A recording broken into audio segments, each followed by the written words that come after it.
maunya namanya mendukung ya untuk menunjang apa anggota P3 apa P3K ini diangkat menjadi PNS.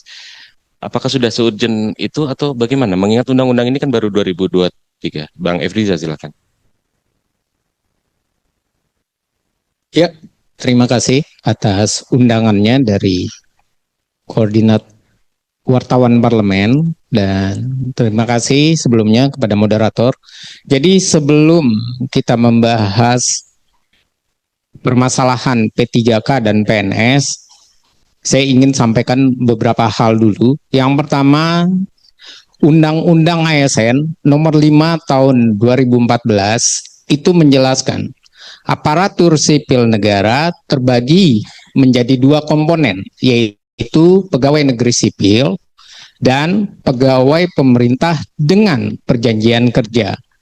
Namun, di antara keduanya terciptalah ketidaksetaraan, sehingga mendorong keinginan kuat P3 beralih status menjadi PNS.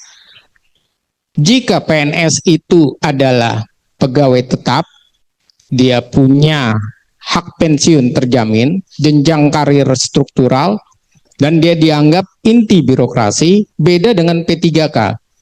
P3K itu adalah pegawai kontrak, perjanjian kerja, awalnya malah tidak punya hak pensiun, dan seringkali terbatas pada jenjang fungsional. Bahkan ketika saya mencoba untuk menggali lebih jauh, P3K itu juga dinyatakan dia tidak punya jenjang.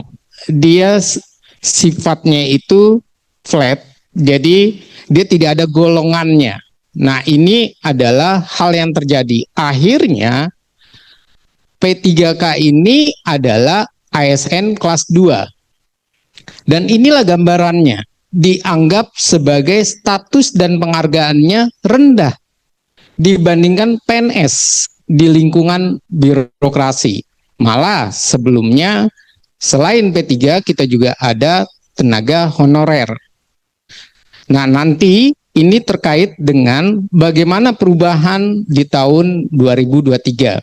Kemudian apa tujuan dari revisi RUU ASN?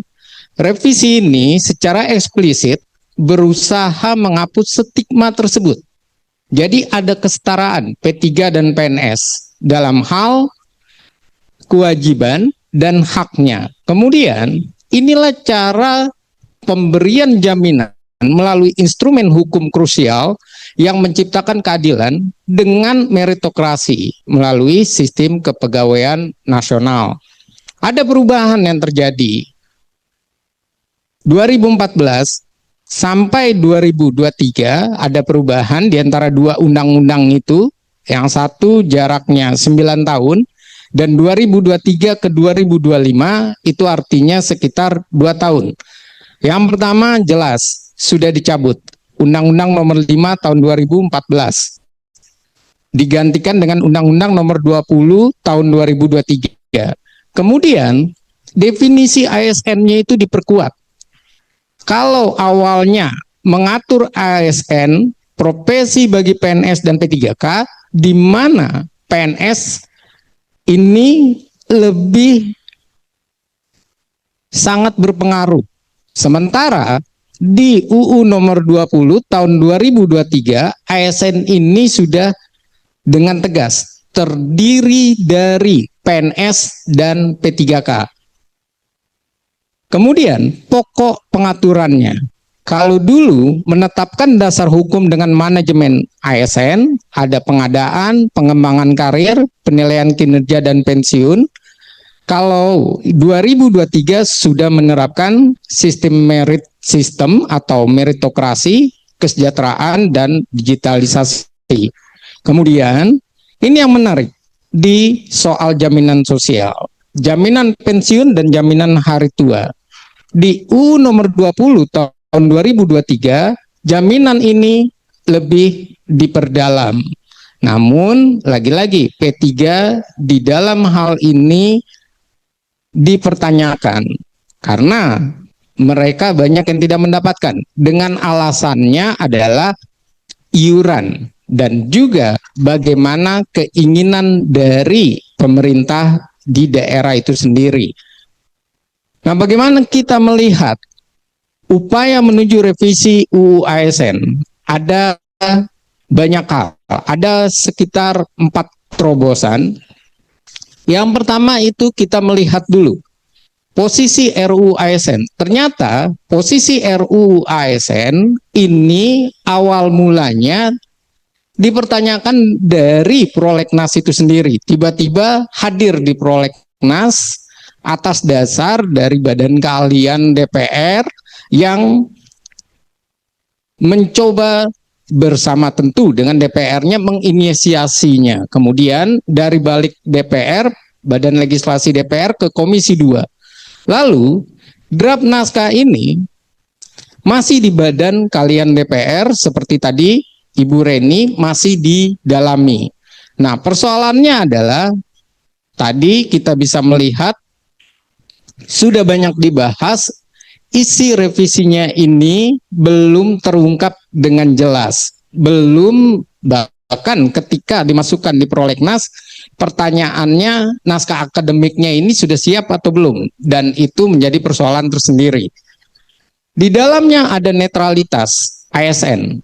Jadi ada niat memindahkan kewenangan pengangkatan, pemberhentian, termasuk mutasi eselon 2 ke pemerintah pusat. Dan revisi ini untuk mengatasi masalah ASN yang tidak netral. Nah, ini adalah persoalan tersendiri.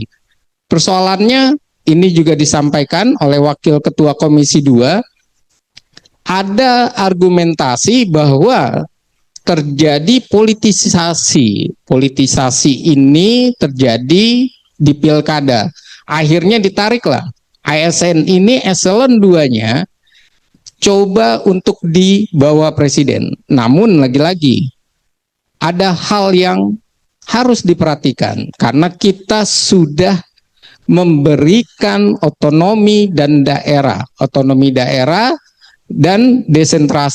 desentralisasi itu sendiri. Otonomi daerah dan desentralisasi itu diwujudkan dalam konkuren, yaitu memberikan distribusi kekuasaan dari pemerintah pusat kepada pemerintah daerah. Jadi kalau merasa bahwa ASN ini terpengaruh oleh politik di daerah, akan lebih berbahaya kalau ASN itu di bawah presiden. Kenapa? Karena nantinya sama saja simalakama. Satu sisi di daerah bermasalah, di presiden bisa lebih bermasalah. Dan kita kembali ke sentralisasi. Hal ini pula yang terjadi misalnya terkait dengan perdebatan tentang transfer ke daerah yang dianggap sebagai sentralisasi gaya baru, yaitu berupa arahan langsung dari pemerintah pusat kepada daerah. Berikutnya, selain tadi ada permasalahan, ada terobosan. Ada terobosan bahwa ASN di daerah yang memiliki kinerja bagus dapat mengembangkan karirnya di tingkat pusat.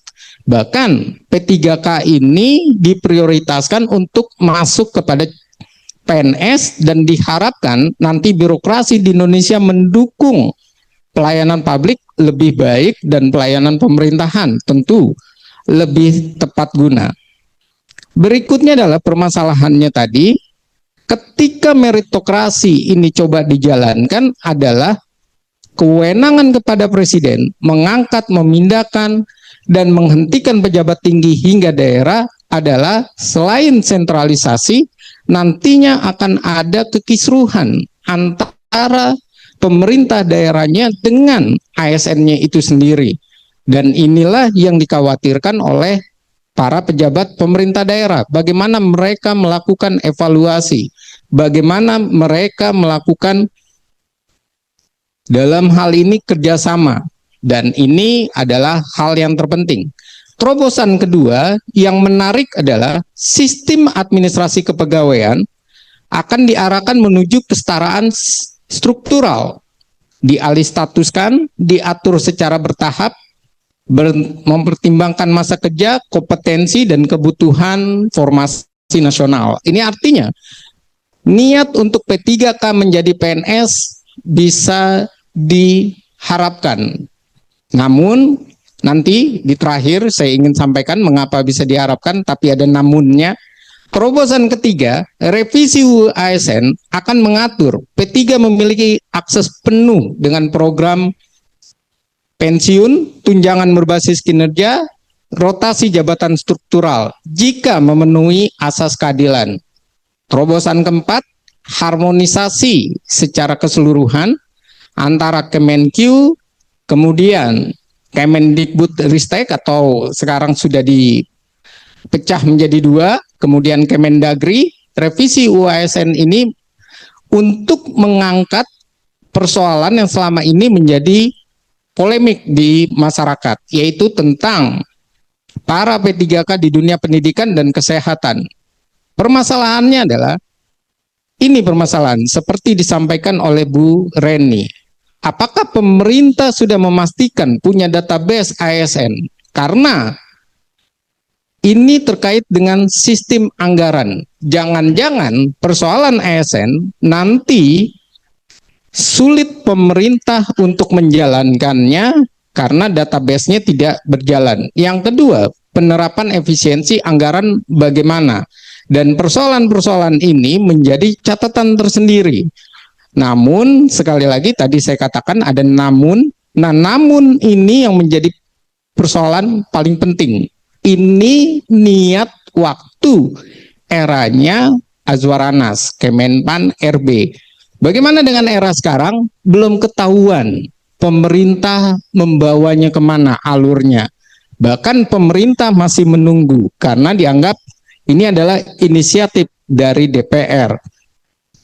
Jadi bagaimana dengan kondisinya? Saya melihat ada positifnya, ada kepastian karir P3K, ada birokrasi lebih efisien, ada mengurangi ketidakpastian. Sisi yang lain, kita perlu melakukan berbagai hal. Pertama, mendorong percepatan pengesahan RUU ini secara tepat waktu, melibatkan masyarakat, adil, transparan, dan mengurangi hak-hak yang telah dijanjikan. Artinya jangan sampai persoalan ini akhirnya menjadi PHP, pemberian harapan palsu kembali kepada P3K. Dan berikutnya, bagaimana kita mengawasi proses seleksi supaya benar-benar menjadi sifatnya adalah meritokrasi. Jangan sampai ada tadi diskriminasi, nepotisme, dan persoalan yang terbesar adalah kalau seandainya perdebatannya adalah menarik posisi dari ASN di bawah presiden, maka solusinya adalah perubahan UU pemerintah daerah. Tanpa perubahan UU pemerintah daerah, maka yang terjadi adalah penafsiran yang secara implementasi ini tidak sesuai dengan aturan desentralisasi, aturan otonomi daerah. Jadi ini yang perlu menjadi pembelajaran ataupun masukan bagaimana badan kalian DPR maupun Balek atau Komisi 2 mempelajari keinginan tersebut. Terima kasih. Baik, kita beri aplaus yang meriah. Luar biasa sekali. Tujuannya bagus, tapi database nggak ada. Nah, terus kemudian tadi soal akan ada kemungkinan tabrakan dengan undang-undang yang sudah ada. Nah, masalah apa yang paling depan mata yang akan meledak pertama kali selain database anggaran dan efisiensi tadi itu? Silakan, Pak. Iya, tentu permasalahan yang akan meledak pertama kali adalah bagaimana pemerintah mewujudkan meritokrasi, mewujudkan P3 menjadi ASN. Karena perdebatannya adalah apakah mereka hanya melihat dari administrasi atau mereka melalui cap. Dalam hal ini kompetensi, atau berikutnya, atau yang ketiga ini, bahwa mereka benar-benar dimulai dari awal lagi prosesnya. Bahkan ada keinginan besar bahwa mereka yang sudah lama semestinya langsung saja dinaikkan secara otomatis. Namun keinginan ini di DPR bisa tapi menjadi problema bagi pemerintah. Itu yang pertama. Yang kedua adalah kepastian. Bagaimana soal P3K ini terkait dengan anggaran. Karena persoalan ASN atau PNS ataupun kepegawaian di kita paling besar menyedot anggaran, baik daerah maupun APBN. Dan kita lihat bagaimana TKD menjadi permasalahan baru karena biaya kepegawaian ini harus disiasati. Sementara PAD di daerah ini bermasalah. Dan berikutnya, bagaimana implementasi di lapangannya. Jangan-jangan selalu ada kalimat hak pensiun, hak jaminan hari tua, tapi prosedurnya ini tidak jelas. Dan lagi-lagi kalau seperti ini berarti P3K tetap menjadi ASN kelas 2. Baik, baik, luar biasa sekali, dan nampaknya kita masih harus terus berdoa dan mendorong agar P3K tidak menjadi ASN kelas 2 namun bisa setara dengan PNS. Kita buka sesi berikutnya yaitu tanya jawab. Apakah sudah siap ya? 1, 2, ya, 3. Ya, silakan. Mang Ali dulu, silakan.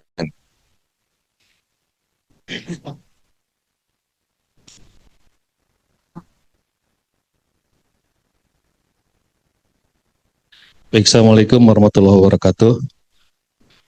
Ali dari katakini.com. Kalau saya perhatikan dari rencana atau revisi undang-undang ASN ini, setidaknya ada 2 persoalan besar yang di yang disorot gitu ya. Pertama soal netralitas ASN, kedua soal kesejahteraan, terutama untuk P3 ya. Kesejahteraan P3. Nah, DPR kan beralasan netralitas. Kenapa revisi ini harus dilakukan? Karena PNS cenderung tidak netral, terutama ketika pada saat-saat pilkada dan segala macamnya. Itulah kemudian ingin ditarik ke pusat. Pertanyaannya adalah apakah ketika ditarik ke pusat kemudian ada jaminan netralitas itu dalam setiap pemilihan? Karena faktanya, ya, contoh mudah sajalah, TNI dan Polri emang selama ini netral kan? Enggak juga gitu. Nah, kalau di-compare dengan dua institusi ini, apakah nanti ASN juga bisa netral gitu ketika ada revisi ini nanti? Pertama. Yang kedua, yang soal soal kesejahteraan, terutama untuk P3, untuk jangan sampai ada 2 kelas di aparatur sipil negara gitu. Nah, ini kan terkait, kalau P3K ini kan terkait dengan anggarannya dari APBD kalau nggak salah Pak ya. Nah, saya ingin bertanya, dengan banyaknya efisiensi pemotong anggaran ke daerah itu bagaimana? Jangan-jangan bukan jadi kelas 2 lagi, mungkin jadi kelas 3 gitu ya. Nah, kenapa sih pemerintah itu tidak langsung saja disamakan kan gitu? Nggak ada lagi P3, ASN, apa OPNS, kan sama saja itu mengabdi ke negara kan gitu. Itu aja, terima kasih. Iya, terima kasih Pak Efrizal. Untuk menghindari politisasi ya, di daerah juga selalu terjadi politisasi baik menjelang maupun sesudah pilkada. Apalagi presiden juga dari partai politik. Kenapa nanti dalam revisi ini tidak mengoptimalkan kementerian yang ada, yaitu pemberdayaan aparatur negara, atau ada kementerian tersendiri yang khusus mengurus ASN dari pusat sampai daerah? Karena ASN ini kan ibarat pilar. Jadi pilar-pilar negara yang akan membawa Indonesia ini menjadi Indonesia emas, menuju Indonesia go internasional dan sebagainya. Kalau setiap 5 tahun kemudian ASN ini syarat dengan politisasi, kan negara ini juga akan sulit maju. Jadi apakah dibutuhkan kementerian sendiri atau kementerian yang sudah ada Menpan RB ini dioptimalkan khusus untuk menangani ASN dari pusat sampai daerah, baik sipil, TNI maupun Polri. Terima kasih. Baik, berikutnya. Oke.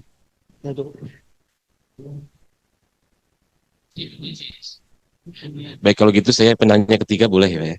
Dari masalah anggaran dan kepastian itu tadi, kira-kira menurut prediksi Abang, kapan ini undang-undang disahkan? Gitu. Silakan, monggo. 3 pertanyaan dari Bang Cali dan Cak Munif. Silakan, Pak Ifriza. Ya, yang pertama soal netralitas, jujur kita ini pernah mengalami yang namanya ABG, ABRI, birokrasi, dan Golkar. Waktu di era Orde Baru. Era sekarang, kekhawatiran ini begitu tinggi.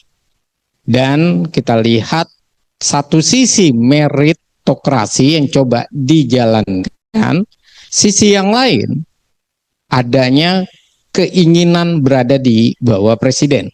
Dan kalau keinginan di bawah presiden, maka konsekuensinya adalah bagaimana menselaraskan antara napas kita sebagai desentralisasi yang sudah diberikan kepada daerah dan daerah juga yang membina, mengawasi ASN, namun sisi yang lain untuk eselon 2 berada di bawah presiden ataupun tanggung jawab presiden.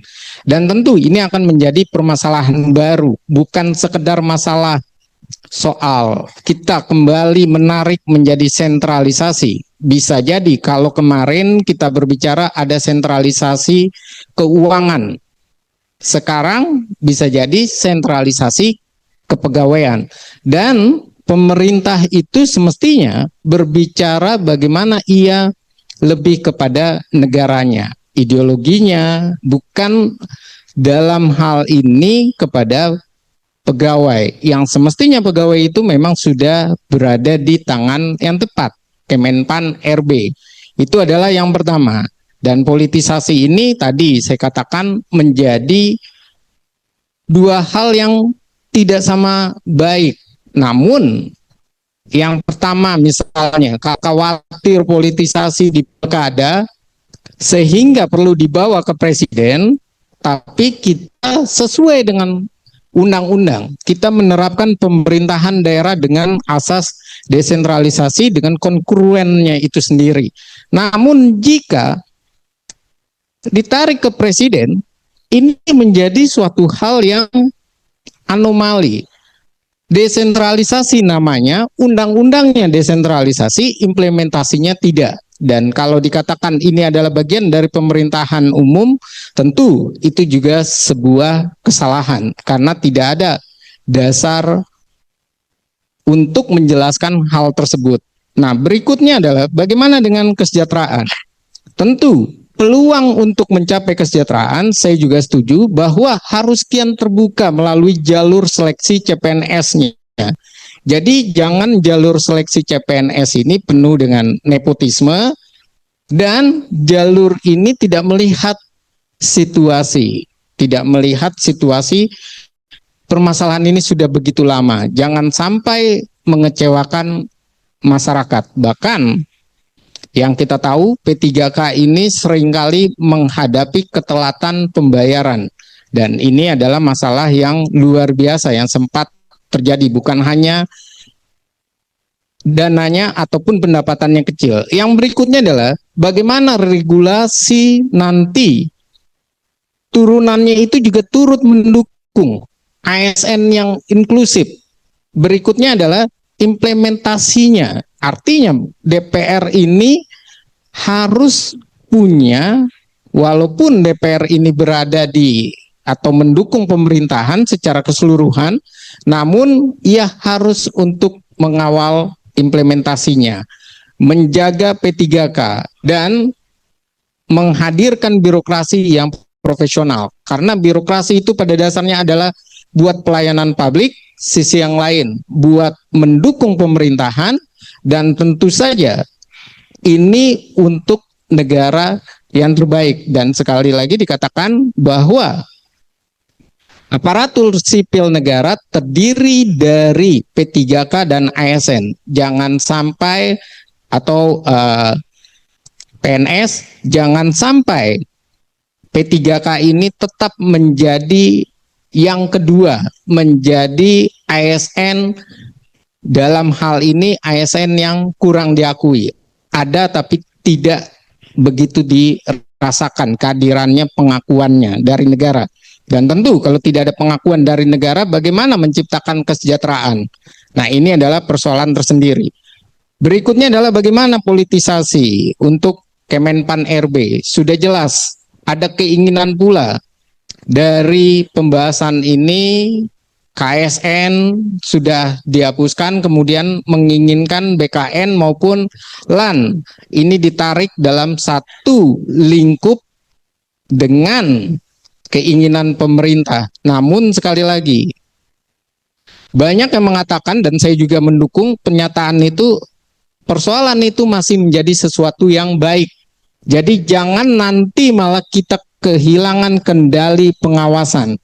Kita merasa bahwa negara ini sudah benar-benar menerapkan dengan cara yang terbaik, yaitu melalui satu pintu, kemudian efisiensi lembaga maupun efisiensi anggaran, tapi ternyata pengawasannya yang kurang. Saya rasa memang baik kalau BKN maupun LAN masih tetap dipertahankan seperti apa yang disampaikan oleh para, dalam hal ini yang sudah berbicara terhadap DPR. Berikutnya bagaimana anggaran dan kepastian. Jadi kalau terkait dengan hal tersebut, saya merasakan ini akan lama prosesnya. Dan kalau seandainya ini tiba-tiba prosesnya ini cepat, maka yang perlu menjadi perhatian atau pertanyaannya adalah keterlibatan publik. Jangan sampai DPR tertutup terhadap keterlibatan publik, akhirnya hadir pasal-pasal yang memang ditolak oleh publik ataupun ditolak karena bentuk negara kita dipertanyakan nanti dari sisi implementasinya. Jadi kalau saya rasa lebih baik ini benar-benar diseriusi, karena ini bukan sekedar, tadi saya setuju, ini bukan sekedar soal dua hal, bagaimana P3K maupun ASN, tapi ini juga terkait dengan wajah negara kita. Wajah negara kita, pegawainya, jangan sampai pegawai negeri sipil ini adalah pegawai negeri sipil yang selalu dianggap mudah dipolitisasi. Dan ini adalah catatan yang saya rasa sudah harus ditinggalkan. Kita harus mendapatkan P3K dan ASN secara keseluruhan, yaitu PNS, yang terbaik, yang benar-benar melakukan sebuah upaya memberikan pelayanan publik. Baik, kita berikan aplaus yang meriah kepada Pak Efriza, dan dengan penjelasan tersebut berarti berakhir juga diskusi pada siang hari ini. Saya tidak akan menyimpulkan karena kesimpulan ada dalam tulisan teman-teman sekalian. Terima kasih, saya Saktia Andri Susilo. Wassalamualaikum warahmatullahi wabarakatuh.